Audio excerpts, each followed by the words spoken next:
Hello, everybody. We'd like to welcome you to the Patadori's College Advisory Webinar. My name is John Suzuka. I'm the director for the Patadori's. I'd like to welcome everyone to our first of multiple webinars designed to give you the best information in preparing for a collegiate soccer career or life as a regular soccer student. Patadori's prides itself on our dedication to creating college-bound athletes. As you see that map of colleges on the logo, you can trust they are not there just for show. We have sent players to almost every Division I college in the country. These were pathways that we look to duplicate with each generation of Patadori's graduates.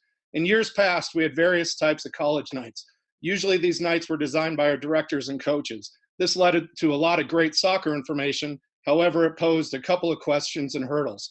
First hurdle, what we have come to realize was that much of the requested and required info pertained to all students, not just soccer players and athletes. The second hurdle was it was always tough to get families to just one location. And we also saw that players and parents were taking notes at all levels. By doing a webinar, we'll be able to send everyone a copy of tonight's presentation. We're always in search of better ways to serve the needs of our Patadori's families. We'll continue to take steps such as these webinars and others. We are also in the process of developing a service to provide various college prep video, such as highlight reels and picture-in-picture video of games to send to potential schools. I'll share a vision of that right now. As you can see, we've got picture-in-picture being developed to where you can video the game and then also live coverage of the player individually. There's various benefits to that. We're also providing just a player video so that people can be shadowed just with their individual player. And then also overall game where they'll break down individual highlight reels for the players. This is a great service. Ivan, our IT guy, has been working on this for a year now, and we're almost ready to roll it out to everybody as we know that you're excited, and we have received a lot of questions on when it will be out there. We're hoping that it gets out to everybody within the next month. We want to give a special thanks to Dan Donegan from Rutgers, Chris Volk and Scott Juniper from UC Irvine. We appreciate them taking the time away from their families and their season. We're excited to have Anthony Russimano work with our college advisory program and mediate tonight's webinars. He has a tremendous amount of experience in the world of college preparation. I played with Anthony at UC Irvine and saw his work rate and ethics. This is one of the many reasons that I know you're in good hands. With that being said, I'll hand it over to Anthony now. Thanks, John. I really appreciate it. And hi and welcome, everybody. Again, my name is Anthony Russimano. I've been in college admissions, working with student athletes, coaching, playing for over 20 years now, and I'm happy to bring some of my expertise and share with you tonight. I really want to help paint the picture of college admissions tonight and give you some ideas, and some of the topics I'll talk about will be some of the biggest myths in college admissions, give you some ins and outs, and then ultimately at the end, we're going to introduce you to some of the coaches we have on it to ask some questions. So before we even get into that, I'm going to share my screen, and I have some slides to take you through tonight. So let me do that and share that with you. And here we go. So again, and my email is on the slide right there. If you want to write it down, if you do have some follow-up questions, feel free to reach out to me directly. As John mentioned, we played college. I was a scholarship player. I've also been an SAT and ACT tutor, and I've been in this industry a long while. So again, some advice from me tonight. But before we get started, again, we want to thank Rutgers and UCI and Dan and Chris and Scott for coming out. For some housekeeping issues, just a couple things. When we go through this presentation, there's going to be some opportunity for you guys to ask some questions.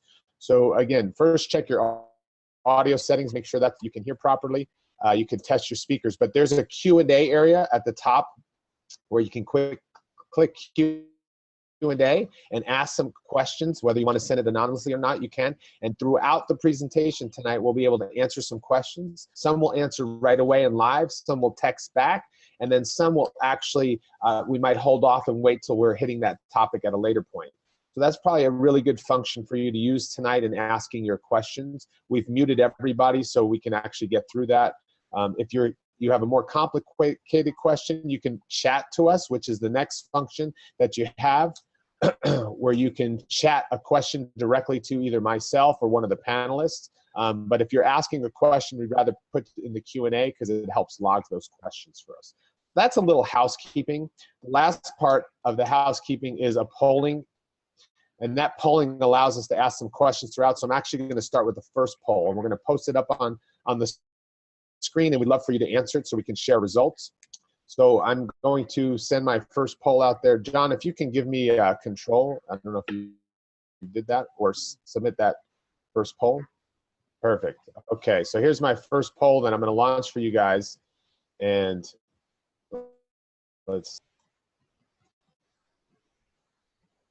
all right, here we go.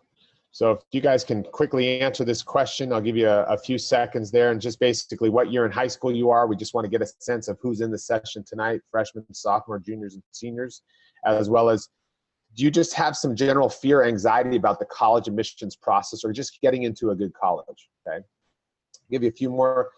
We got about 30 more people need some voting, and then we'll end that and kind of move on here. Only 2% are seniors. All right, hopefully they're working on their applications. It's great. All right, I'm going to end the voting now just because of time's sake, and share our results here. If you guys can see the screen, we have a lot of people in all different age ranges, but almost 90% are feeling really anxious about college admissions. Okay, so with that said, I'm going to move on. So for the most part, most students and families are very anxious about this process. There's a lot of complications around it, and add in soccer and recruiting, it's pretty obvious. So most of the people that I've done over my years, and I've worked with thousands and thousands and thousands of people, almost 95% are really stressed about this. So what I want to do is get you guys to think a new way, a different way, so you're not as stressed about. I want to help you ease the fears, and that's what tonight is trying to give you some options, kind of talking about what your needs might be and finding a better approach, because the process really can be really enjoyable and exciting if you kind of take it that way. And it's not going to come out without effort. Just like you play soccer and you work hard to do that, you have to do the same thing during this process. I mean, that a lot of you are freshmen and sophomore, you have some time. So if you take it and you have the right timeline, it's going to be a manageable process, and you can really enjoy it as opposed to make it really stressful and wait to the last minute. Okay, so I'm going to try another poll here. I'm going to launch this poll. So this one is about college admissions. So I'm going to launch this one. And if you guys can take a few minutes and answer some of these questions. So what is the average college admissions rate of what you might know, from anywhere from under 10% to 21 to 50 or 51? And then how many colleges do you think a student with a 3.0 GPA with average test scores, which is about 1,000 on the SAT or about 19 or 20 on the ACT, and average activities would be accepted to? That's my next poll for you guys. And then after we do this poll, I'm going to get into some of the biggest myths and misconceptions about college admissions. So hopefully we'll shed some light on that. And while I'm doing this, I'm going to check out maybe our first few questions here. Yes, I'll answer live. Yes, this is being recorded, and you can watch it again at a later date. Kevin's question about SAT prep classes, I'll talk about that a little bit later, Kevin. So I'm going to, I'll come back to that, okay? All right, I'm going to release our end of our polling here, and I'm going to share some of our results here. So most of you think that the average college admissions rate is 10 to 20%. And most of you think with average GPA and average test scores, most people think you'll get into between 200 and 1,000 colleges. Okay, great. Well, now let's kind of move on, and I'm going to take you through, again, some of these myths. So here's this first myth. It's never been more difficult to get into college than it is now, okay?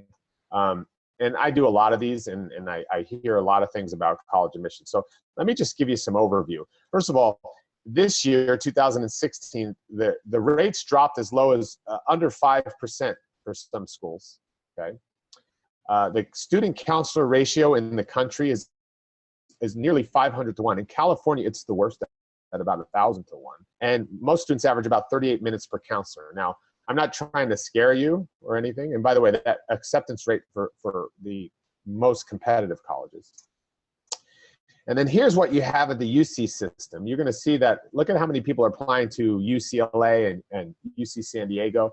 You're talking about over 100,000 applications. And a lot of people just don't know this. Again, I'm not trying to scare you here. And here's some of the UC admission rates. So if you look at, oh, I'm thinking about going to UC San Diego, well, they have about a 34% admit rate. If you want to go to UCLA, it's about 18%. So again, I just share this with you to give you perspective, okay? Now, let's talk about the facts, actually. And some of you might not believe me, but it's never been easier to get into college than it is today. Okay? I'm going to say it again. It's never been easier to get into college than it is now. And some people just don't believe me. And whenever I do a seminar such as this, I feel like I have to say this caveat that, you know, a lot of people hear this bad news. I didn't get into this. I had a 4.974 GPA and I had a perfect test score and I didn't get into Berkeley. And people are going, what happened? How did you not get into Berkeley? And what do I need to do? 5,000 community service hours? But you know what? It's really interesting that people don't really look at all the different schools, okay? To give you some actual numbers, the average admissions rate of colleges is over 65%. It's less than 20% that admit under 50%, which is unheard of. Okay, 36% of colleges admit 50 to 70% of the students. And most people don't focus on this, okay? I mean, in terms of actually adding soccer in there are over 1,000 colleges that have soccer programs that you might be interested in, that accept over 40% of the applicants, okay? So when we think about this, you got to think about this because it's really important to understand.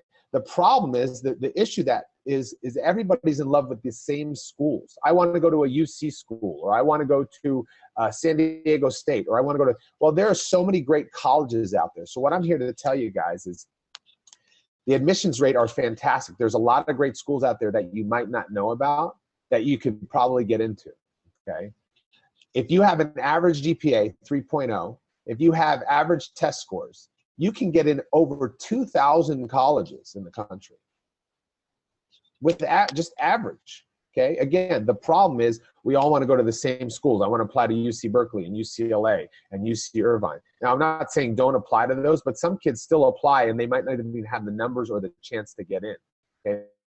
Now, being that you're soccer players, you might have a little leg up with having an extracurricular activity. So anyway, that's kind of what the problem is applying to the same school. So I want to kind of open and broaden your horizon. So moving on to some of these other myths.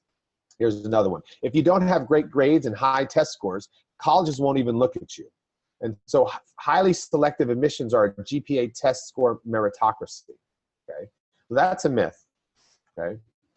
Now, a lot of schools, when we measure schools, when we're talking about admissions officers, looking at your transcript and your test scores for sure. Those are two key important pieces of information. And when we look at some of these highly selective colleges, the Ivy Leagues we're talking about, Harvard and Penn, these are the ones that, you know, most people are applying to, and the acceptance rates are pretty low. Look at 2016 between Harvard and Columbia. A lot of these are under 10%, okay? Now, you got to think about it. For these type of schools, and here's the list of highly selective colleges that I put on here, from UPenn to Notre Dame to Chicago. But the fact is, the differentiating point isn't the GPA or the test score. It's always something non-academic in nature. Because you know what? When these kids apply to these schools, they're going to have great test scores. So if you're one of those kids with a great test score and great GPAs, well, then guess what? It goes out the window. They're looking for other things. That's why the kid with the perfect GPA and the perfect test score doesn't get into Berkeley or doesn't get into Stanford, is they're looking for something else, non-academic in nature.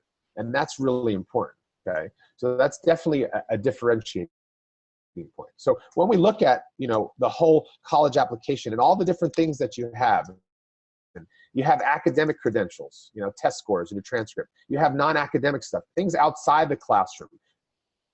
Soccer being one of them. These are your extracurriculars. All these other things outside the classroom, especially for these highly selective schools, that's where then it's going to matter. That's the differentiating point. Now, again, we're talking about just for the highly selective colleges, okay?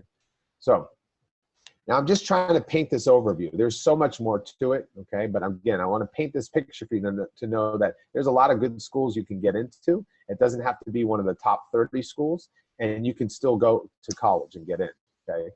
Selectivity is a term that comes up quite a bit, and it's just used for a college that uses an application process, okay, to admit some students and reject others. Okay, that's what all selectivity is, okay? And when we kind of paint this picture is most of the time they have more applications than seats available. Look at UCLA, they get 120,000 applications. They don't have that many seats, okay? And that's what selectivity is. And so I kind of did this little visual for you. Here's all the people that are looking to get into a particular college, okay? And here's all the seats that they have. They can't accept everybody. So what they do is, well, we can accept a couple, and then here's some we're not gonna accept. Okay, here's my visual, the happy faces. And then we're gonna put some people on the waiting list.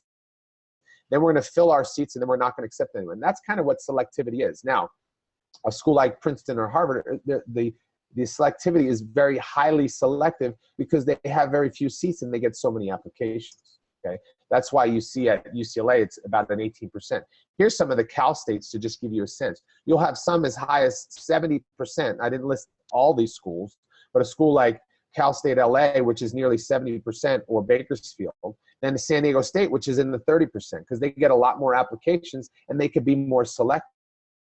Okay, so again, painting this picture is I want you to get an understanding of what's out there, and when you're looking at colleges, there's lots of factors to think about too. You shouldn't just apply to a school because you like the school. If you have no chance of getting in, or it's a highly selective school, you really got to do your homework to say, am I even in the range where I need to be in? And we'll talk a little bit more about that. Okay, I've got another question coming in. Well, actually, I'm going to hold off on that as well. So that's selectivity, guys. And again, throughout this presentation and throughout the session tonight, if you have some questions, please feel free to go ahead and ask them. All right, so here's myth number 3. Some activities like leadership and community service look better than others on college applications. Okay, and people go, well, shoot, I need to do my community service. Well, you know, sometimes, first of all, a job can be all that you need, because maybe you don't have time to do other things because you have to work and the family needs you to work. And it's going to be different for everybody. So some people don't necessarily need to do community service. It's really about commitment.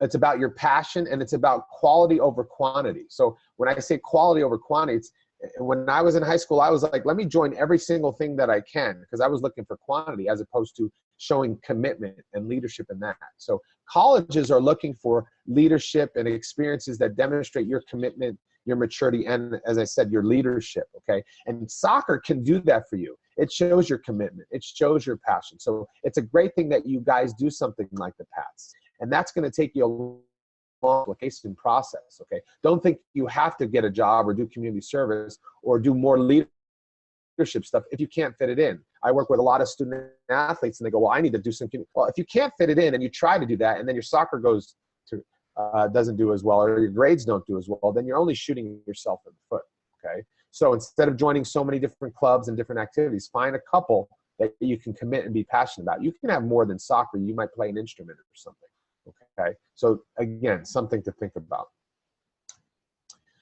Your college essay must impress the admissions committee. I'm not going to spend a lot of time on this. We'll probably do some more information on essays at a later time with the group. But when you're talking about essays, it's not about impressing people. It's about sharing your story and what's unique to you and being personal and authentic, okay? So that's the most important thing. And you don't want to write about something that doesn't excite you or it's not important to you, because then it won't be that good, okay? Another myth is, to be successful, you must attend a prestigious college, okay? And, you know, what's the fact? Well, it doesn't really come from what you learn in college. It comes from your ability to learn new things. As the world, it changes, okay? And sometimes people are going to graduate school as well. So I put some slides on some schools, and some of you probably don't even know some of these schools, you know? Some of these famous people, Mark Cuban, you might know him, Dallas Mavericks owner. He went to Indiana, okay? Vera Wang, if for you girls soccer players, you might know her. Sarah Lawrence, they went to school there. Or there's just a lot of schools. Bill Gates even dropped out. But again, learning comes in a lot of different ways, okay? So don't think you have to go to the most prestigious school. You have to find, and I'll talk about it, a better fit for you from a soccer perspective if you want to play in college, or from an academic perspective, or from a spiritual or social, all that parts of that, okay? I'm not going to go through financial aid. That's, again, because of time constraints here. Here's another myth here. It's an advantage to apply early, okay? A lot of people talk about early decision, early admission. There's a lot of different ways about it. And interesting enough, it's really true at highly selective colleges. So if you want to go to Penn, or you're looking at Duke, when you look at the numbers, so here's Penn, for example, or at Columbia, you go from 18% early acceptance rate this year from a 45%. Okay, so applying early, if that's a way you want to go, you can get you into the school you want to go to. But I'd always be careful. You got to get all your things in order before you even consider doing that. Okay, but again, early decision, early action might be a step for you if you want to really go to that school, and you can actually use soccer for some leverage because, again, it's another passion and a commitment for you. And here's all the different admissions processes. Again, because this is just an introductory thing about college admissions, there's a lot of ways to go. Most people apply just regular decision, which is RD, but again, there's the early decision, early action, there's rolling, and there's even open enrollment. So there's a lot of things that happen. For early decision, though, you'll know a lot earlier before the new year if you got into that school or not. Okay. Myth number 8, where you go to college has a direct impact on how much money you'll make. People always want to know this. I'm going to school, I want to get a better job when I get out, okay? But the reality is it's more about what you do at your school, not the school per se. It's about what you do at the school. So what's your undergraduate major, okay? So that's really important. You know, things such as, you know, if you're going to a school, it's about working hard at the school, you know, and doing things on campus. So that's what you have to remember. So if you're an engineering major at Cal Poly Pomona, that's huge. Now that is going to make a difference there. Or if you're going to Stanford for computer science. So for most schools, it's not really where you go to school. It's about your major more than anything. And then also too, if you're going to go to graduate school, then also where you end up at graduate school, okay? Too often, too many students get what I call name branditis. They have to go to a particular school because their friends went there or they heard it's a good school. And that's just kind of following the trend. And it's not really looking about what's important to you for that school and the right fit, whether it's the soccer program, whether it's all the athletic program, whether it's, you know, they have the right internships, whether they have the right classes for you, okay? In terms of trying to tie in some soccer, if I'm a good enough athlete, they will find me. I thought that was true when I was growing up in New Jersey and playing soccer in New Jersey, that wherever I want to go, they'll find me in New Jersey. Well, they don't find a lot of people in New Jersey, but I mean, actually, interesting enough, Rutgers found me and they wanted me to play there, but I ended up coming to the West Coast. But that's a myth too. For most student athletes, college recruiting doesn't work this way. So a lot of times getting noticed requires a lot of work on your part, except people just expect people to come to them. And that really, it doesn't work that way. So I'm actually going to do another poll while we're at it here. And so here's my poll. And it's about if you want to play soccer in college. So do you want to play soccer in college, yes or no? And then if you do you have a preference on the competition level, whether it's Division I, II, or III, NAIA, community college, or hey, I'll go anywhere, you know, any. So, and I think John would be interested in to know who we have on here and how many are interested in playing in college.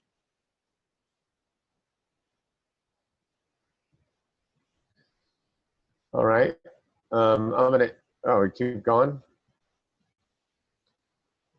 I'm gonna end it right now. I'm gonna share some of the results. So you could see that for the most of you actually coming tonight, 96% of you want to play soccer in college, which is great. And 40% want to go and play at NC Division I, II, or III, okay? And some of you want any school at all, okay? That's good to know, okay? That's great. So let's take a look real quickly. I just want to give you a quick rundown of the different types, well, before the NCAA, but the competition. Just so you know, it's very competitive to play in college. I had another anonymous question I'll answer later about AP classes when I talk a little bit more on academics. So I'll come back to you guys. So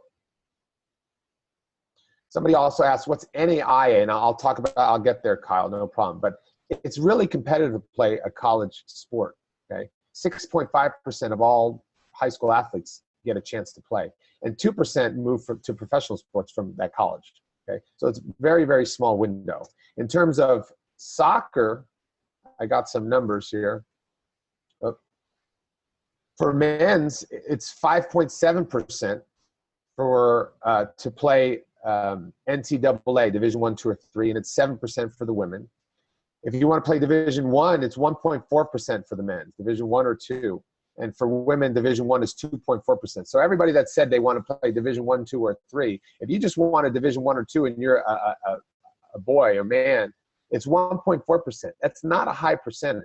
Doesn't mean you can't make it. Just so you know, it's very competitive. So if you think you can just go and play, it's great, but you have to do the work associated with it. That's academic work. You got to do your work for your school, and then you also have to get noticed by the coaches.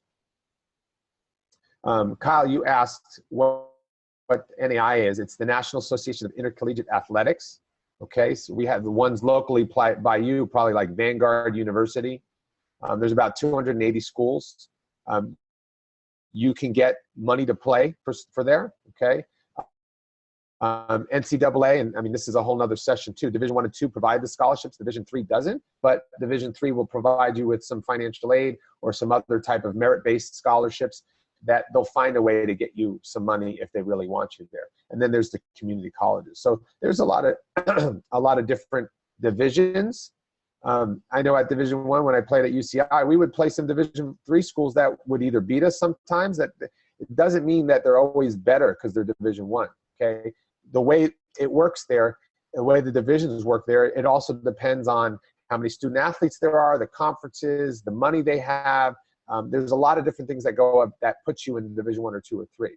There's a lot of great Division 3 athletes, Division 2 athletes, and they're not always Division 1 athletes are the best. Okay, I mean, I know I played there, so maybe we are the. No, I'm not going to say that, but. Here's some schools. I'm going to look at another QA while you can look at some of the different divisions and some of the schools. I had a great, I started a local community college, then transfer. You sure can, especially if you go to local California community colleges. The UC schools take junior college transfers before college, high school seniors. And so that's really important. You can do that. And then there are qualifying rules and eligibility rules if you come over as a transfer student. So you got to look at ncaa.org and take a look at that. But really good question, Teddy. All right, I'm going to go through because we're kind of, I want to make sure we get through all the myths and a couple more things. So myth 10, college will overlook poor academic performance for talented athletes. And I'm here to tell you is, you can't get away with poor grades and test scores. It can eliminate you out of the process. Coaches don't want to get somebody in there that's going to be academically ineligible. I know when I played, I had a lot of some of my student athletes that ended up being ineligible after their first year. What good is that to a coach? So they want to kind of prevent that early on. So if you can show an aptitude for doing well in school and taking your test scores and say, hey, coach, I'm covered, it's kind of a nice thing, and it's kind of a good recruiting thing for you. It's actually a great thing for you. Okay. Okay, now switching over, public versus private school admissions. I'll spend a couple minutes on that. The difference is, there's a couple differences. Public, we're talking about, it's a numbers game. It's the closest to a meritocracy. So the numbers are really important, test scores and GPA, because they need applications. It's about volume. So things to know is it's based heavily on grades and test scores, like I said. You'll have a better idea if you can get into that school, if it's a large public university, because of that. It's a little less personal. The applications are less complex and time consuming than private schools, okay? Here's some large public universities. You're talking about Ohio State and Florida and ASU, Michigan State, University of Michigan, but they look at the enrollment. They get so many applications. So with these large public schools, it becomes a numbers game for them. So you'll have a better idea if you can get into some of those large public universities. Where it's a little different is in the private, where they get fewer applications, so they can care more about who you are and look a little bit deeper. there's some schools that have admissions under 1,000 people or 1,000 to 5,000 people compared to some, over 50,000 at some of these other schools. So the grades and the test scores are more qualifiers than anything. And then they look at all the other things that you have, recommendations or supplementary materials and stuff like that. So if you're thinking public versus private, you can look at these schools and ask yourself, how does it really work? What can I get a sense if I can get into that school or not? Okay, and applications tend to be a little bit more time consuming for that. Okay, so moving on to I'll answer that. I'll get to that next question in a second. But choosing your colleges, I want to get you guys thinking about what you should be thinking about. So, does it have a good reputation? You come up with what your criteria is for the school you want and the preferences. Does it have a good sports tradition? What are the graduation rates for the athletes? How's the coaching staff? Do friends recommend the school or ask friends what schools they like? Is it affordable? What kind of program? The location. There's so many things to consider, and you have to determine what your criteria is to find the best fit for you. So when we think about this process, I want you guys to think of it. Don't think of it as a game of winners and losers. It's not, I got in here and he got in there and somebody won. No, it's really about you and making it really personal. So take the time to think about what's important to you, what you want out of a school, and finding the right fit, because that ultimately is going to be a better experience for you. You'll be happier, and ultimately down the road, a better future for you. And I think having that type of approach for you will make it a lot easier to kind of go through the process and be happy with it, because you're not comparing yourself to anyone else, because what you want at a school is going to be different from somebody else. Okay, for me, when I went to college and I wanted to play soccer, I chose a school that I knew I could start from the get-go. That was for me. I didn't want to go to school where I was going to sit on the bench. Okay, and I wanted a school that played some of the best schools, teams in the country, like UCLA and stuff like that. So that's what I looked at.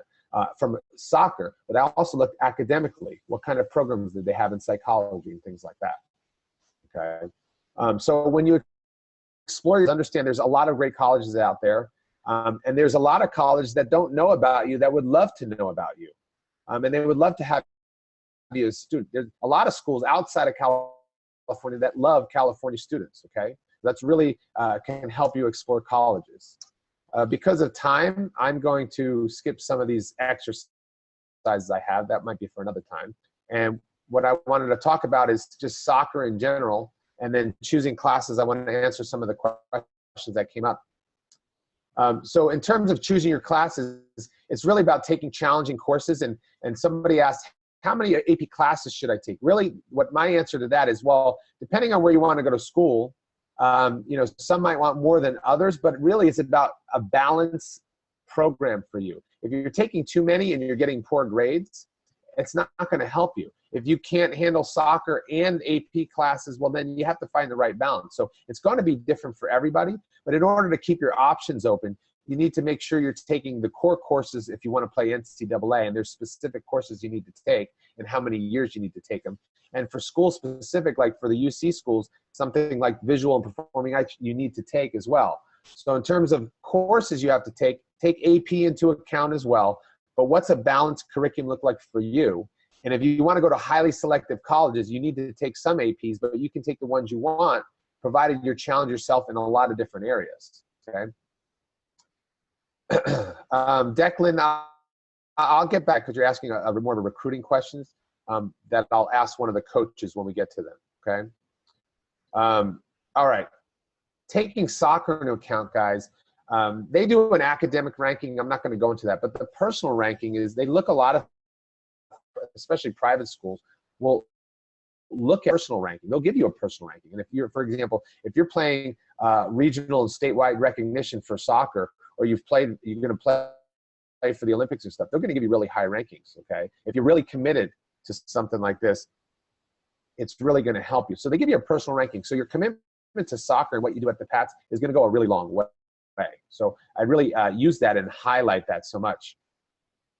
Another question came on from a second ago about the AP. Does it look better to take the AP test and not pass, or to just not take the AP test at all? Great question. It really depends on how you're doing in the class. Now, if you take 5 APs and you take no AP test, that's not going to look well. But if you take 5 APs and you take 3 AP tests, that's great. you know, and you do well on those AP tests. So you have to be strategic about it. We on colleges know you can't do all 5 AP classes, take all the AP tests. It's just a lot. So you have to be strategic. Which ones you're going to do well and pass on. Don't just take them all because you can. Okay, but very good question. All right, so I'm going to move on to, again, kind of finding your best fit college just because of the time, and then we're going to open up to some more questions here. Somebody did ask, you know, about some college, 3 specific things kids can do to notice you and start following you. And I'll ask that again of my coaches, but coaches look for a lot of things. They look for talented athletes, but they look for coachability, team players, strong character. So things that you can do to get noticed is one, be a great student. You know, show your academic success in the classroom. Show you're a leader. These things, if you're doing these things, coaches will notice you, but then you have to do other things, and I'll let the coaches do that, but such as reach out to them. And John showed you guys some of the videos that they're going to have, they'll be able to do for the Pats. I think those are great. Playing on a competitive team, you do that for the Pats already. There's a lot of things you can do, but you also have to start communicating with these coaches on your own terms. Okay? All right. So here's some tips, okay, guys? Here's some tips about to get you a little closer. And I think matchmaking is so important to finding a college academically and athletically. You'll be happier. That'll get you closer to where you want to be. Be a high impact player. I mentioned this before, inside and outside the classroom. Find what you love to learn, okay? And learn more about it, whether you take classes outside of it, whether it's a thing you like to do, a hobby. Do the things you find to be interesting, okay? Be brave, and those things will help you along the way. And I know it might sound like I'm going really fast. There's just a lot of information to cover. But again, hopefully this is getting you to think and be more introspective. So you can find the best college. I know it's a big process, and college education is the second most expensive purchase a family's going to make, okay? So it is a process. So do it right and take your time and think about really what you want, okay? And in this process, you got to really get exposure and start creating lists. For you, even your freshmen, sophomores, start creating lists, talking to people, doing your research, okay? Keep an open mind. So for those of you who want more opportunity, then look outside of California. Location is really important if you want to open up your options, okay? Know your credentials. What's a reach school? A reach school is where maybe your grades average and they want amazing test scores. Well, then that's a reach school. Know what your matches are that fit you perfectly, okay? So that's really important. And safety schools are one you know you can get in because academically you're good enough, or as a soccer player you're better than maybe what that school's presenting, okay? Also, keep records when you go through this process and visit so many schools, as many as you can, okay? And don't eliminate schools that, eliminate schools that don't meet your needs, okay? What are your non-negotiables? What are your deal breakers? If you have deal breakers, for example, maybe you need a West Coast or East Coast school, I don't know. Maybe that's a deal breaker for you because you love the ocean. I have no idea. Or maybe a certain academic program. If they don't have internships in business, want that school. Well, then if it's a deal breaker, then don't put it on your list. Okay? You need to find your deal breakers, okay? And I say the best fit superfecta instead of a trifecta, because trifecta is 3. Superfecta is 4 things: academic, athletic, the culture, and financial. You can afford it, all that. Those are the superfectas for your best fit, okay? So keeping that in mind when you're thinking about your best fit college and what you want to do and creating a list, okay? So I'm going to go back to Kevin's question. Should we be taking SAT prep classes? Well, Kevin, great question. It really depends on where you want to go to school and what kind of score you currently have. If you want to go to a very competitive school and you have an 18 on the ACT, you're probably going to need a prep class for the ACT. Or if you have a 900 on the SAT, or if you don't have a score that makes you NCAA eligible. So if you have a, if you have a 2.3 and you only have a 600 or an 800 on the SAT, you're going to have to take it, okay? So that really you can follow up with me afterwards, but a prep class might be smart if you need that score to kind of help you get recruited and get into that school, okay? All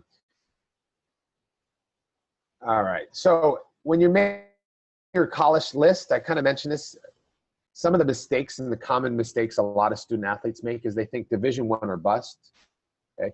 Don't think the more you can open it up, the more options you might have, more scholarship opportunities. Some people think 10 schools ought to do it. Well, if you're looking for scholarships and you want to play in college, then reaching out to only 10 schools is just not enough. You need to be reaching out to 30, 40, 50 schools to even get some interest, okay? Somebody asked earlier, okay? And again, home sweet home means that if you just stay local, then you might not get as many opportunities, okay? And then I talked about brand name-itis. So there's a lot of mistakes that a lot of people make in this process, and you just have to be careful, okay? I had another question from Savannah. What's considered a good SAT score out of 1,600? Savannah, what I always tell people, a good score is the one that gets you into the school that you want to go to, okay? Not a great answer, but the point is, well, out of 1,600, well, if you want to go to Harvard that has a 5% acceptance rate, you know, 1,000 is just not going to cut it. So you need some prep, or you need to do some work, or you need to check a more realistic school. If you want to go to San Diego State and you have a 33, that's great, perfect. You know, so it really depends, Savannah. So when you get your list, do the research to determine where you sit on the spectrum. Are you in the middle range? Are you above the range? And that's how you create your list of safety matches and reaches, okay? So that's really important. All right, great question. So keep the questions coming, and I'm going to finish up in these last 15 minutes before we bring the coaches on. I'm going to ask these questions.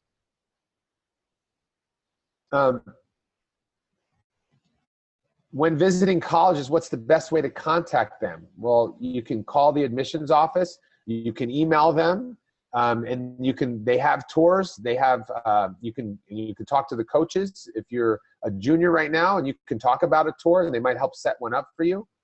Okay, so the best way is, you know, well, I would contact both admissions and the coach, and try and see what you can get. But yeah, that's just part of work on your part. That's the kind of work I'm talking about. And if you don't go to get the CD schools, putting your opportunities because you don't know what you really want. Troy asked, do colleges care about your weighted GPA? Okay. You know, well, schools are going to ask about weighted or unweighted GPA. It really depends on what your weighted GPA versus your unweighted GPA is, Troy. So it really depends on what else. So will they care about it? It's really going to depend on what your profile looks like. Some schools, really more important than that is what classes are you taking? What's your curriculum? Is it rigorous enough for that school you want to go to? If it is, well, then the weighted GPA won't matter as much because you're challenging yourself, okay? So it really depends. There's more information needed to get for an answer like that, but very good question. All right, I'm going to kind of go through a few more slides and then start wrapping up some questions. So again, keep them coming. The one thing we're doing at the PATS, which I'm really excited about, is we're going to be offering these one-on-one consultations actually with myself to answer some of these questions specific to you, whether it's creating a balanced college list, whether it's maybe you need help with the SAT or ACT. I tutor this stuff. You can get some help with me, or I can teach you some tips. You can show me what you got on it. I can kind of look that over. Or if you need help writing your essay, I saw there were a lot of freshmen, sophomores, and juniors. The people that are on this call, they're going to get first dibs at it, okay? So you get to kind of reach out to me and set an appointment to have an hour with me, whether it's planning college visits, communicating with coaches, and I can give you some insight on how to talk to them, okay? So that's really, really important. And if you see on this slide here, if you visit that website, you'll be able to get to my calendar and schedule an appointment with me. And I'm starting them as early as tomorrow. So feel free to do that. And then all you have to do is fill out the pre-meeting form, okay? And then if you fill out that pre-meeting form, I'll know kind of what you're looking for, and that'll help me. Okay, I'm going to answer a few more questions. So keep them coming. So again, that PATS offer, great. how can an out-of-state school see if you cannot afford to fly out and visit? Okay, Natalia, great question. It depends on where you are in the process. Are you referring to, if you can give me some more information about, in reference to what, if you would get that paid for you? There's certain ways to get your visits covered for it based on if you can afford it or not. That's something to talk with those schools and find out what the process is for that. So I don't know enough information about that, but if we can talk more at a later time about something like that. But it's really about getting more information from the school, okay?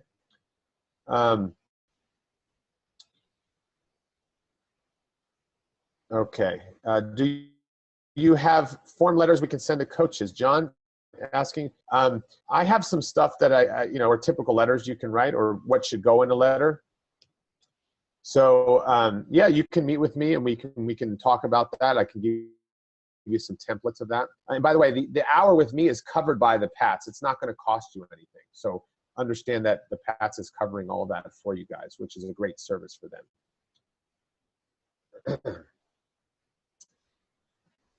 John, maybe you can answer this for me. Do you have to play academy versus Flight 1 club to play college soccer? I think that's a good question for you. Because you'll know more of what Flight 1 is at your level and academy and all the differences, which I don't know. So why don't you answer that? So Yeah, do you have to play? Our athletes go to colleges, whether they come from our academy or any of our regular teams from our Cal South teams. It's all a matter of what level you want to play at. Obviously, the blue chippers, UCLA, et cetera, are first looking inside the academy, but we've had many of our Flight 1, Flight 2 players go on to very successful college careers. Okay, great. Thanks, John. So, as he pointed out, college soccer, there's so many. Is it Division III, Division II, Division I? So when John points out, is it NAIA? So it really depends on where you're going. If you want to pay the most competitive Division I schools, well then, playing at a certain level at the PATS level is going to help you do that and get more seen, okay? So again, but if you want to play college soccer, it really depends on where. If you want to play college in soccer in college, how do you have a safety school with the recruiting process and committing? Great question. There's a lot of things. When we talk about safety schools, there's one academically, okay? And that is, do you have the grades and the test scores? If you are in the middle 50% of where all the grades and the test scores are, it's not a safety school, it's more of a match. In the recruiting process, it's also about your ability level. So you have to look at the schools from the college soccer program and academically, and you have to gauge that on there. If you've seen them play, or if they're recruiting you heavily, you'll get a sense of that. If it's more of a safety school for you and you can play there. So, I mean, if you're a fantastic academy player and you're going, oh, shoot, well, this school here is a safety school for me, well, great. Then you can use that to your advantage, and then you might be able to get a scholarship there as well, maybe even academically and athletically. Okay, a couple more minutes and we're going to wrap up, and then I'm going to introduce Dan, and then I'm going to take him through some questions and moderate some of those for him. So any last questions for academics and anything recruiting and soccer, I'm going to turn over to Dan and Chris. So if you have any more SAT type questions, college admissions, please send them my way. And then I'll give you like a minute break, and then we'll start up with Dan and Chris. I'm going to hold that question for Dan and Chris. Great question. Another anonymous question. Do colleges rank the high school you're applying from when considering accepting you? The colleges do look at the high schools you're coming from. One is what the high school is, what their profile is, what kind of classes they offer. So for example, if they don't have AP classes at that school, well then you can't take them. They're not going to hold it against you. So they don't necessarily rank the high school, and they know that high school. So they do take that into account. Savannah, when should I take my SAT and ACT? Great question. The rule of thumb is the best time to take it is prep over the summer and take it the fall of your junior year. So all you have to focus on is doing well during the year, and you also have a test score that you can share with the coaches, and they know if you're eligible or not. That's the best and ideal time. I don't know your specific situation, so I can't say, well, when should you take it, but that's ideal, okay? part is you should take it before your senior year. You should have a test score at least by the end of junior year, so you know if you're NCAA eligible, if you know if you need to retake it. Too many seniors wait, and they wait till senior year for the first time, and then they have a last-ditch effort, and they only get one shot at it. Can you get a copy of your slides? We'll give them to John, and we can post them on the website. John, can we do that? Plus, you also do that. Yeah, and then we're recording this as well. So I'm going to leave that as the last question. You can keep them coming to me. If you have a question for me, just say Anthony in the Q&A and then ask me the question. And while the other guys are going, I can answer you privately or answer the question. Okay. But in that, I'll give you a minute or so. Dan, then we're coming to you in a minute, and then we'll get started with the coaches. And Dan from Rutgers is going to be up. But great questions. Keep them coming. I'm going to moderate some questions for Dan and Chris. So if you have something specifically for Rutgers and Dan, shoot it in there, and I'll ask Dan the question, and then we'll go from there. So everybody, just take a minute break. I thank you for your time, and then, again, keep the questions coming. I'm going to stop sharing my screen as well. Oh, I'll mention one thing, though, on my screen. When you log into this to sign up for the sessions, you'll see a time and a date, like tomorrow. And some are going to be online like this, and some will be I'll be at the Pat Center. So it'll tell you if I'm online or I'm at the Pat Center. Put your name, your grade, your school, email, and phone, and then fill out that form, and then you're ready to go. Okay. And I'll put my email back up there. So if you guys have any questions after the session. By the way, I know I talk fast. There's a lot to cover. I wanted to cover more, but I didn't. But I'm from New Jersey, and that's how we do it. We talk fast. Dan probably knows because he's in New Jersey, and good thing it wasn't a live session, because my hands would be throwing around. I'd be knocking people around. So it was actually good that I'm sitting at my house. All right. So I'm going to have some questions for you, Dan. I'm going to start you off here in a second or so. So what I'm going to do is I'm going to moderate with some questions. And then I also give some free reign, Dan, if you want to introduce your program too. But here's one of the first questions we have is, what are the challenges of recruiting a player from Southern California, and what opportunities are they missing by not broadening their options outside of California? Great question. And Anthony, I can't tell you how much of a fantastic presentation that was. I've been in the game now over 20 years. And certainly there's no poor questions or stupid questions or ignorant questions. And you've covered a lot of the bases, and I'm sure you could continue on for hours and hours, as myself and Chris would like to as well. To answer the question, as far as the challenges for a head coach like myself to recruit out of Southern California, first and foremost, I have recruited out of Southern California in years past. My track record goes from the University of Connecticut as an assistant coach when I first started coaching, and then to St. Louis University as an assistant coach for 4 years, and that's where I got my first head coaching job. I was a head coach out there from 2001 to 2010, and I had a number of Padiadora soccer players come into my program.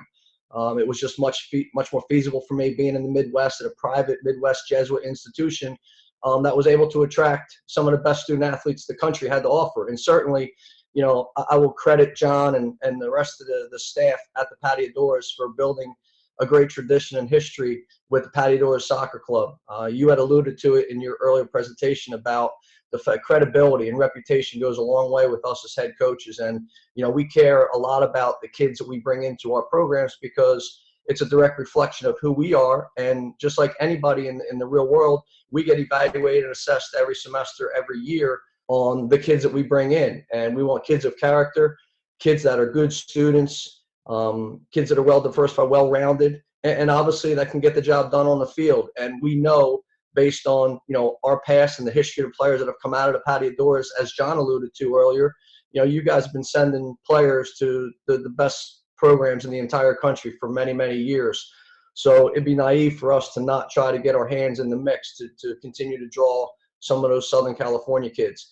I'm now located in the East Coast, in the New York, New Jersey, Philly area, where it's a melting pot of tremendous students, athletes and kids of a lot of talent. So it's a little harder. We only have 3 coaches that can go on the road. So it's hard for us to cover this huge country that we live in, not alone the rest of the world, because I think there's been a tremendous influx of international players onto college soccer, especially on the Division I level. So we're not just recruiting the United States, but we're recruiting literally all over the world. And just from a financial perspective, it's hard. But like this tonight, this tremendous webinar is an opportunity for me to get out there and get exposure for Rutgers University and my men's soccer program. So, you know, the challenges are not only financially, it's just the fact that, you know, the resources we have, you know, the travel alone, being in our fall season now, and kids' timelines of making decisions, or, you know, in the summer months or leading into our preseason and into our regular season. So it's hard for us to get out there and see all the kids that are out there. I mean, there's as you said, hundreds and thousands of kids playing, and less than 5 or 6% of them are actually going to go and play Division I. So, you know, our target zone is very small to begin with, and it makes it very difficult. And when there's only 3 of us, it's that much harder. So to support a lot of things that you've said, these kids being proactive and, you know, not expecting schools to come and find them and recruit them, but them to be proactive and reach out to us and initiate the relationship with us, I think is a huge part of the recruiting process. I love it when I get emails and phone calls and text messages from kids that want to learn more about our institution and my men's soccer program. You know, I love when kids recruit us. You know, it's a two-way street, and you have to get out there and help yourself. Like you said, you can't just sit back and expect us to come find you, especially when we're all the way on the other side of the country. We have a beautiful ocean over here too, but there's a lot of similarities. I lived all over the country. I've been to a lot of places, and, you know, I think the opportunities that you may be missing out if you don't get out of your comfort zone, so to speak, out of maybe the Southern California area. No question, there's a lot of tremendous options right there in your backyard. But like you, like myself, I went away to college, not as far as you did, but I went 4 or 5 hours away to the University of Connecticut. I grew up in New Jersey. I've had kids from California go to St. Louis. I've had kids from Texas, Florida, the state of Washington, Wisconsin. So we pull kids from all over the place. And now that we're in the Big Ten Conference with schools along the likes of Michigan, Michigan State, Indiana, Ohio State, Wisconsin, Northwestern, Penn State, Maryland, you know, we have a regular season schedule of games that are home and games are away. So just like you want to stay home for school, I understand that, I get that, but half your games, we're going to be taking you away from where you are. And half our games are on the road. So half your season, you're away from home. Half the season, you're home. So kids got to understand the reality of that. And to just, you know, look, we're in the New York region, Wall Street. There's so many networking opportunities. And as you mentioned earlier as well, a lot of tremendously successful people went away to schools that are not very well known. So you really don't know what you're missing out if you don't expand your horizons, so to speak. So, and again, I think being in the Big Ten Conference, people think it's all about athletics, but it's really not. It's a lot about academics. You know, we made this move not just because of the resources and the financial impact it's going to have because of football and basketball, things like that, but it also puts us in another elite status of academic institutions. You know, we like to think as positive as we can, but, you know, we're below the Ivy League in terms of academics, but we're very high up the academic reputation ladder. So I think those kind of opportunities and those realities, I think, makes Rutgers and some other schools outside of California very attractive to the kids in your club on both sides, men and women. You never really know what's out there until you go explore and you see what's out there. So to answer that question, I know there was a second part to that question. I'm sorry, I forgot what it was. You kind of answered it in that question anyway. So it was just about what opportunities are they missing by not broadening their horizons, but you're kind of touching on that already. So fantastic. But I have another one for you. Yes. What do families need to be prepared for in applying and paying for an out-of-state program such as Rutgers? Yeah, I mean, there's a lot of schools out there with different price lines. You know, we're a state school for New Jersey, so obviously in-state it's a lot cheaper. Out-of-state it runs probably in the low 40s, so $43,000, $44,000. You know, certainly I think the reality with admissions, and I'm speaking from a head coach and my limited background with the actual admissions process, because we're very limited in our role with that. But, you know, there's no question we can have a little bit of an influence on it. You know, it's not necessarily public knowledge for everybody, but at the end of the day, you know, we're a little bit a part of the admissions too, because we're selecting who we want to be in our program, not to mention what kids we're choosing to try to get into our schools and our admissions process. Look, there's financial difficulties no matter where you go to school. You have to plan ahead, and I think there's also an effort to bring kids from outside of our state to really diversify our institution. So I think the merit awards will be there for kids that are out of state. So again, another reason why you want to look outside of just California area schools is because you'll be shocked at how much merit award is available for those kids outside of the state, because we want to diversify our institution. We want to bring kids in from all over the country, all over the world, not alone in just our little region here. We want to bring in kids from all over. So I think there'll be more opportunities for kids from the Padiadores in Southern California to come to a school like Rutgers. Excellent, thank you. And I got another question for you is, how do you handle your scholarship allotment? That's a lot of questions people get, and everybody does. Yeah, it requires a pretty complicated answer, but I'll be as brief and precise as I can. We have 9.9 scholarships. That's just as many as UCLA, San Diego State, UC Irvine. You know, the full allotment, if your school fully funds your men's soccer program, we have 9.9. On the women's side, you can get a little more. I think they have upwards of 14. Just depends on your school. But the allotment for Division I programs is 9.9. So that's for a roster of 30 players, whatever you carry, for 4 years. So if I give you a full scholarship, I now only have 8.9 for the next 4 years. So in theory, if you look at the 4 classes, freshman, junior, sophomore, seniors, and you break it down, let's round it off to 10 scholarships. It's 9.9. So it's about 10. So if you have about 2.5 scholarships a year in each class, that's not a lot of money to go around and bring in an incoming class. So in theory, it's not a lot of money. And we were probably the least amount of scholarship dollars available in all sports in NCAA. You know, we start 11 players on the field. We don't even have 11 scholarships. You know, basketball has 15. They start 5 players. You know, volleyball has 14 or 15. I don't know. They start, 6 or 7 girls in volleyball. So in theory, it's probably the most difficult responsibility for us is to share that money. We can break those scholarship dollars up. We can give a kid as little as $500 or $1,000 or just books, and to a full scholarship for kids. And now the new thing now is you can have multi-year scholarship offers out there now. So there's a lot of things that the kids and the parents need to learn in regards to this college recruitment process. It's very complicated. There's a lot of information. You have to do your homework, as you well know, and you very well presented tonight. I'm sure you're going to share this with the club, but this is incredibly helpful. And even to me, I've been in it 20 years, and I'm still getting educated by guys like yourself and webinars like this. This is my debut as far as webinars go. And I'm glad I took the opportunity to do it, and I'm very thankful to the Padiadores and John for inviting me and having me on, because it's very enlightening, and it's an awesome thing for the kids in the club. Yeah, thanks, and a really great insight. I think, too, pointing out earlier about the merit-based scholarships, too, and that's why it makes it more powerful for these. Look, there aren't a lot of college athletic scholarships. If you can do your part in the classroom and earn some merit-based aid or some academic stuff, it helps the coaches out, and you look more attractive, and it makes a big difference. So kids, hit the books, hit the classrooms, do your part, and more opportunity will open up for you. And that, I was fortunate to have some of those things for me, and that made me more recruitable. Absolutely. And I'll reiterate that. I mean, it's the first thing we look at. We have very high academic standards to get into Rutgers.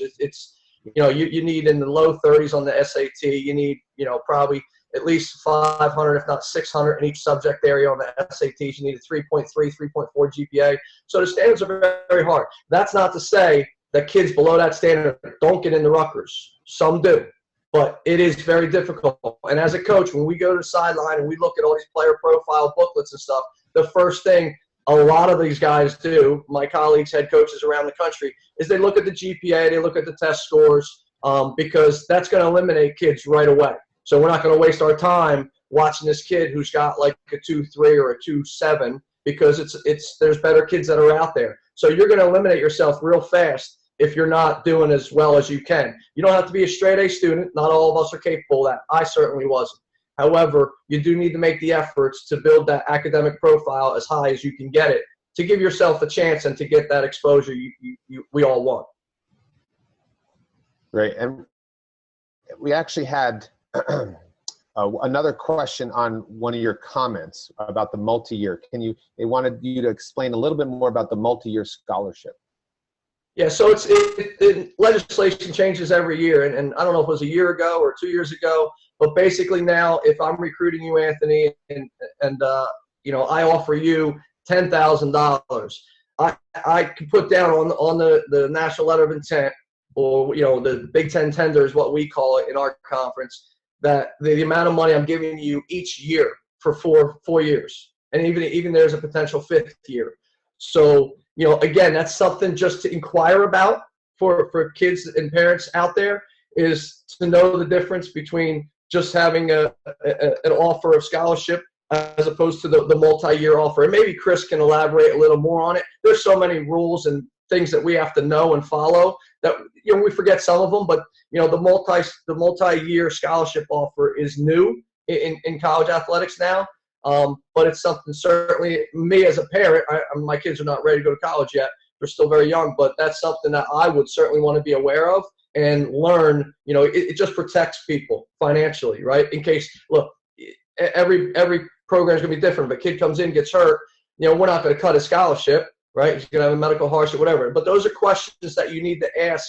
What's the track record? What's happened here with this or that? So there's so many questions that you need to be able to ask and find the answers to in the process, because every institution, every coach might be a little bit different.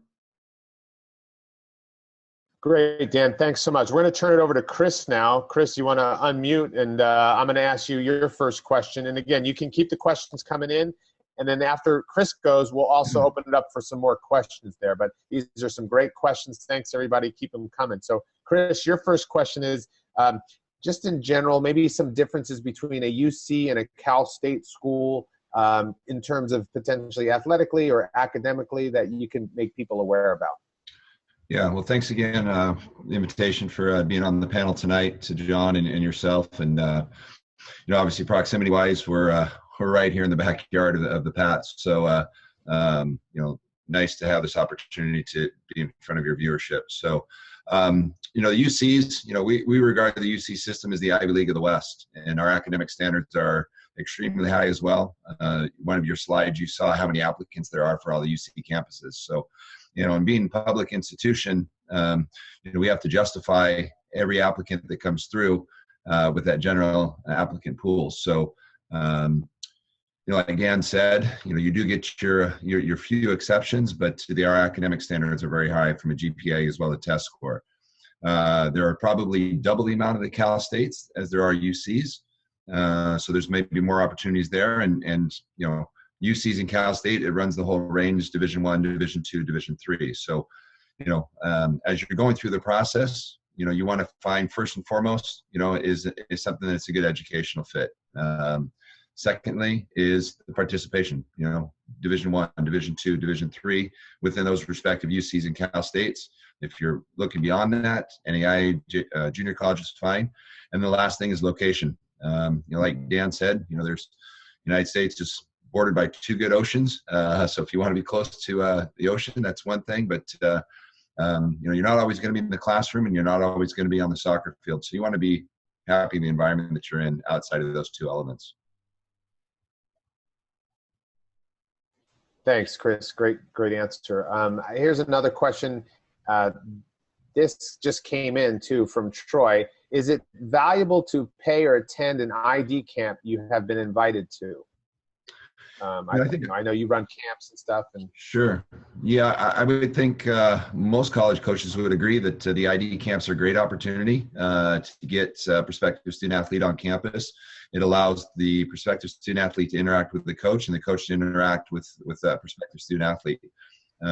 We go to a lot of showcase events, and maybe only able to see somebody play for a half, or like Dan said, we're limited to 3 individuals at any time. But having that intimacy of getting to know about somebody's personality and the work ethic, and to see how they receive information, their coachability, those are things that you may not be able to see at a showcase event. So, I know that's a huge helpful tool for a lot of college coaches. And can't go to all of them, and everyone budget's a little bit different, but I think working out with your parents and kind of prioritize maybe during those summer months, you've got a top 5, top 10, and try and hit those camps when you can, especially during your sophomore and junior years.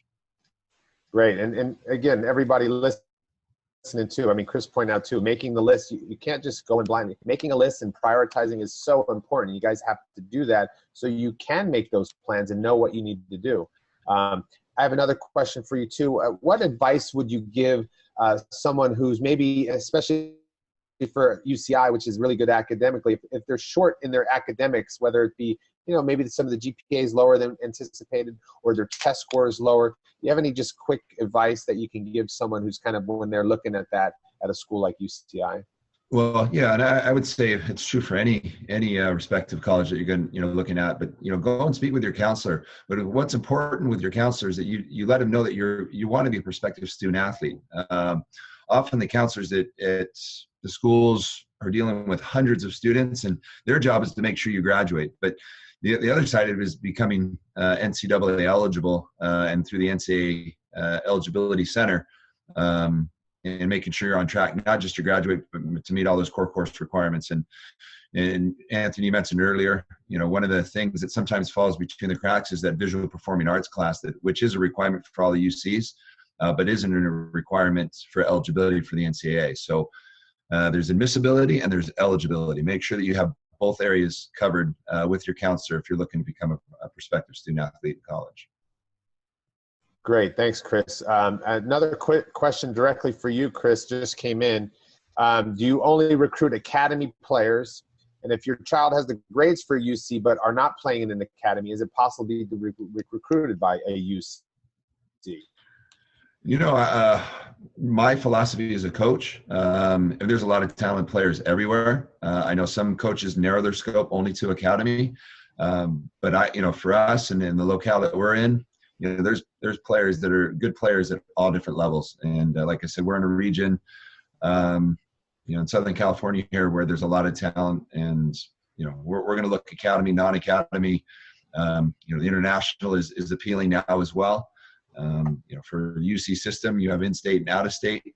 Anybody outside of California or international, it's an additional $25,000. So, coming up with that difference, for those respective programs, everybody's budget's a little differently, but are a little bit different. So, you got to spread those 9.9 scholarships around the best you can to stay competitive. Right. And when you attend, this is from Brian, when you attend the showcase games, are you only looking at specific players or the whole team? And, Chris, you can answer that. Dan, if you want to chime in after too, if you have a philosophy on that too. Chris? Yeah, I think when you go into the showcase events and, the Paddledories are playing, and, you got your staff there, and you're going to watch the 18s and the 16s and now the 14s. And, we're going to spread out our resources the best we can. But, often it is what Dan said earlier is, you want to follow up on those student athlete or prospective student athletes that are recruiting you, and reciprocate and go out there so they see you out there and show interest. And, if it's, a mutual interest and you continue that communication. If it's not, then, maybe you're on to the next, prospective student athlete. But the other thing is, clubs like the Pats that have a good track record, you're going to go and watch those successful programs, and, you might find a prospective student athlete that you didn't know anything about. So I think you keep your eyes open to all the talent that's out there. I'll chime in, Anthony, as well, and I would agree 100% with what Chris just said. We look for those kids that certainly maybe send us an email and they have a genuine interest in our school. So certainly we want to try to see those kids, but we'll also look at anybody that's out there playing in that environment. And we've gone to watch specific kids and found other kids in that game. So, sometimes it's by chance, and, we try to be as organized as we can, but with so many kids and so many games and so many fields, it's hard to really just go watch those selected kids. You want to take a look at everybody that's out there, because you never know what you're going to find and what you're going to see along the way. What I want to do is any last last minute tips or anything about UCI, Chris, that you want to let everybody know, something they might not know or something interesting about your program, whatever it may be, for the final thing you want to say, and then again we'll open it up to the last few Q&A questions. You know what? We're living in a technology age. Anything you want to find out there, find it on the web. Okay, great. And Dan, anything for you? Any last minute things about Rutgers? No. I think the one other important thing, because I've experienced it, especially recently with this new core GPA requirements and everything, is that, you know, kids don't realize the difference between their GPA and their core GPA. And I think that's a very important part, because I've had some kids that had a decent GPA, but their core GPA was bordering right on that eligibility, that fine line with that sliding scale. So I think that's something that's very important for the kids to realize. And look, we all have different guidance counselors. Some are good, some are great, some are in the middle. So you got to realize that it's your future, it's your life, it's your decision. You better make sure you take care of X, Y, and Z. So, but I think the difference between the overall GPA and your core GPA, you need to understand that and realize it, because that could be a stumbling block for a lot of kids. Great. I had a question come in. I'll share my screen on this one. Somebody wanted to know, you know, about the NCAA and how do you apply and register. So I'm going to share my screen because I have a slide on what it looks like when you go. I highly suggest signing up and registering earlier than later. But what I'll do is just kind of share what it would look like when you go to the website. So if you go here, eligibilitycenter.org, okay, and you click enter here, you can start the process. What you want to do is fill it out. I'd recommend by the end of your sophomore year, even if you know, you still don't have all your core courses. And what you could do here too is look up what those core courses are. You can start doing a worksheet. They have worksheets on the website as well to check it out. And you can kind of see if you're qualifying. And some juniors, you can even have pre-qualification, be able to qualify earlier than later. And that's good to know, to let the coaches know you're pre-qualified. That's fantastic. So again, this is what you want to do is eligibilitycenter.org and go check that out. Okay, so that was just kind of to kind of give you guys something for one of the viewers had asked that. A few more questions for you guys, Chris or Dan, either one can answer this. Do the coaches look at videos prepared by the players for recruitment? How do you guys kind of look at the videos and what you do with that? Well, I'm live. I'm not muted right now. So, you know, I think, you know, the video is helpful. You know, like we said, we're limited on what we can do and the places that we can be. And, you know, the video length doesn't have to be long, you know, 3 to 5 minutes. You know, but if there's something on the video that's going to catch a coach's eye, you know, it might be worth following up. And you know, if it's in a locale where they can't get to, you know, I think all the coaches are networked enough to know people in different regions, you know, and, you know, you can do a follow-up and so include the references of your coaches and that'll allow the coach to follow up. So, yeah, video is helpful, but to see it in person with your own eyes, that's probably the best determining factor as far as selecting somebody. Yeah, I would agree.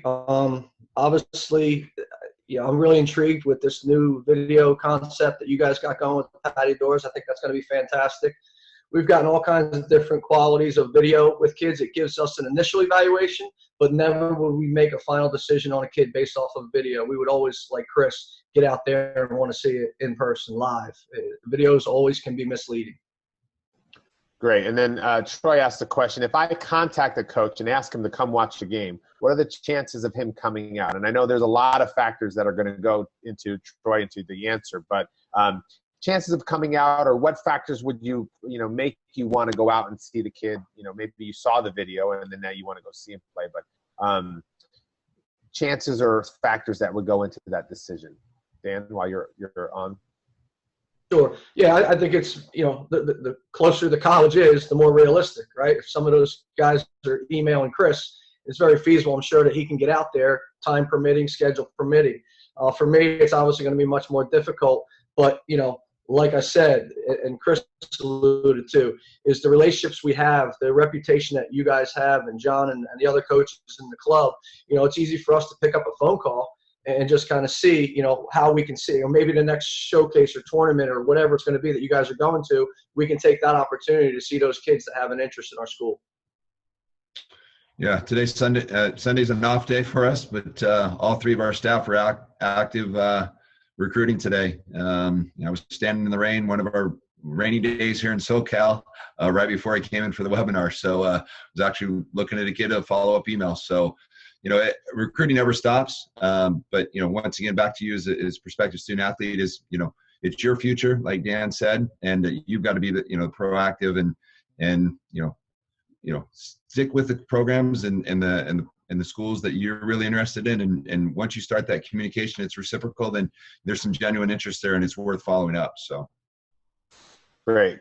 Another question from Brian. What's the X factor that you are seeking when you check out a player? And I know maybe you guys have one that might be different from another, but I know there's a lot of factors, Brian, but Chris, do you have any X factors, some things you look for specifically about a student athlete?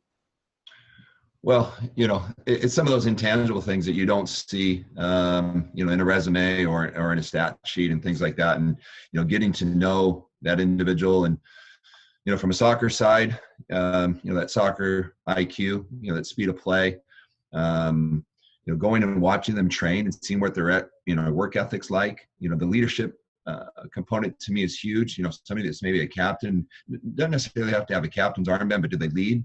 By example out there? Are they a good leader? Are they a good teammate to their team? Their team that they're on right now, because you want that type of person that has good character, and you want him to come in and embrace your program and make your program better. So, so picking up on those type of things, is super important to me as a coach.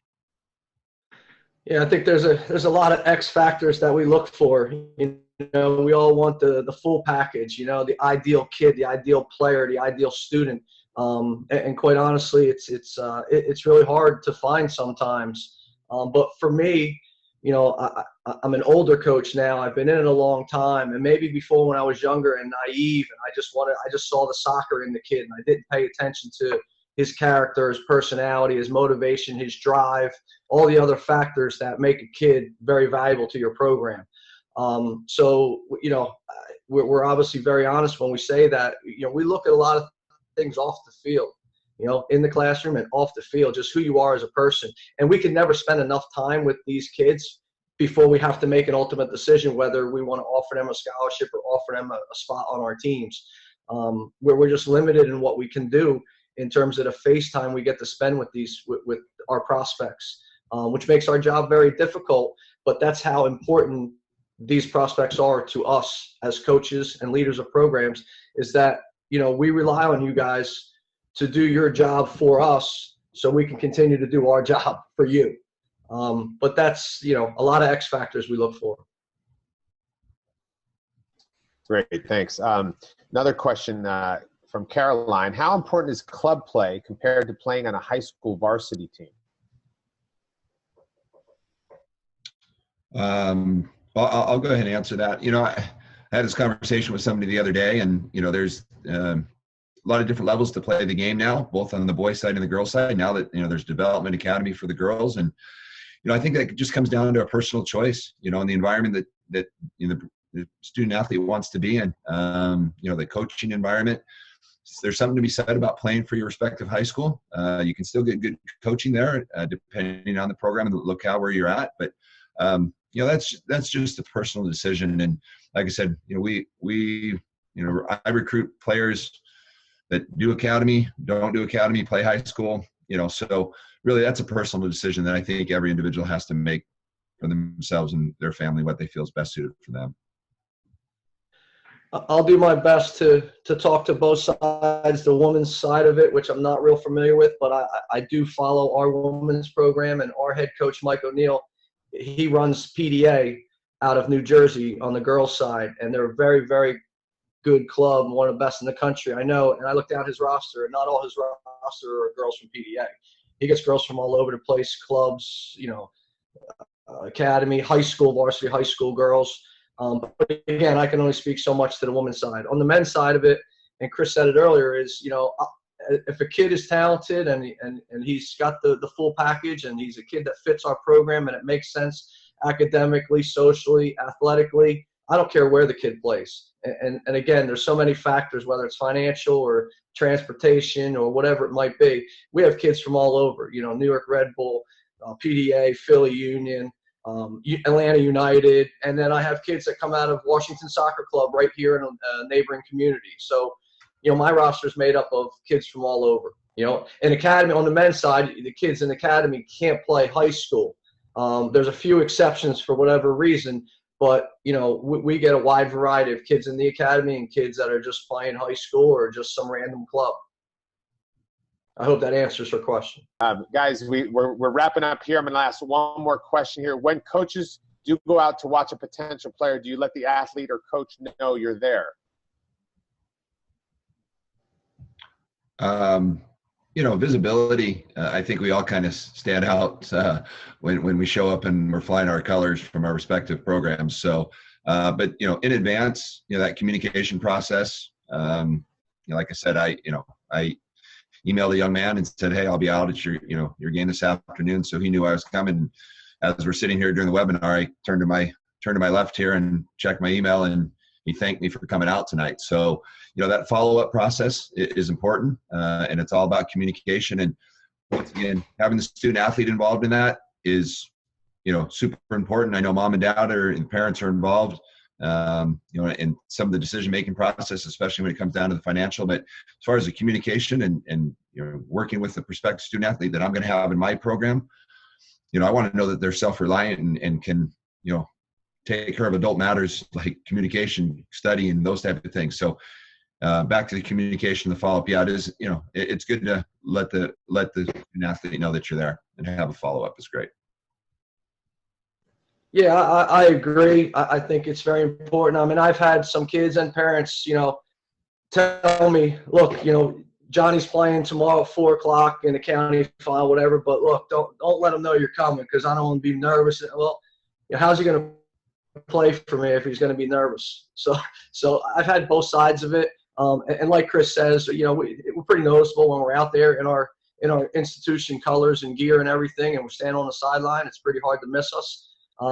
You know, and we want to see these guys. And like he says, it's so important to build that relationship and that communication. I'd much rather sit down with the prospect for the entire visit than have to sit there and have mom and dad basically carry the conversation for the kid. It shows a maturity and a discipline when the kid has the relationship, because he's the one that's going to be there every day for the next 4 years, you know, building that bond and that relationship with us as a coaching staff. And he has to be able to turn to us, whether, you know, it's academics or it's a social issue or it's a soccer issue. So can't emphasize enough the importance of building that relationship with the coaches of your respective schools that you're interested in.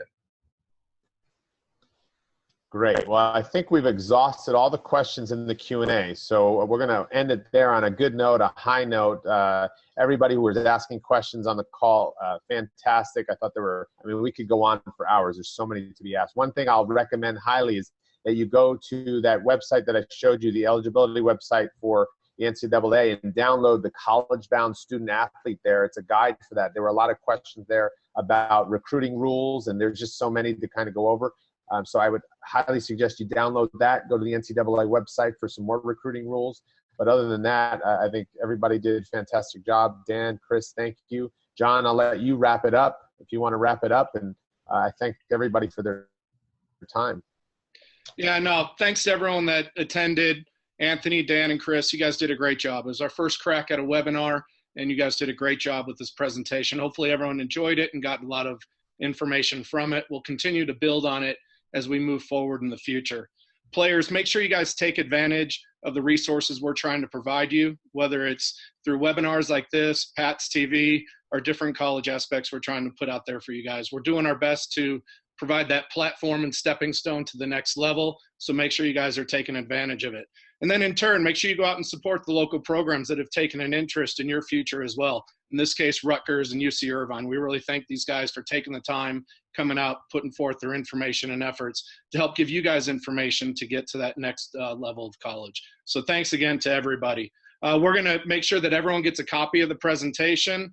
We'll continue to interact with Pat's TV, putting it on there and giving you information on the different programs we're doing to promote the players, whether it's the college videos, etc. I know Ivan's working on a whole college profile on Pat's TV, so we'll make sure that everyone that is logged into this gets to take advantage of that. And like I said, we're going to continue to work and build on different things to move forward for you guys and promotion and so forth. So thanks again to everybody. It's our first webinar. I think you guys did a great job, and we look forward to presenting these to you in the future. Thanks again.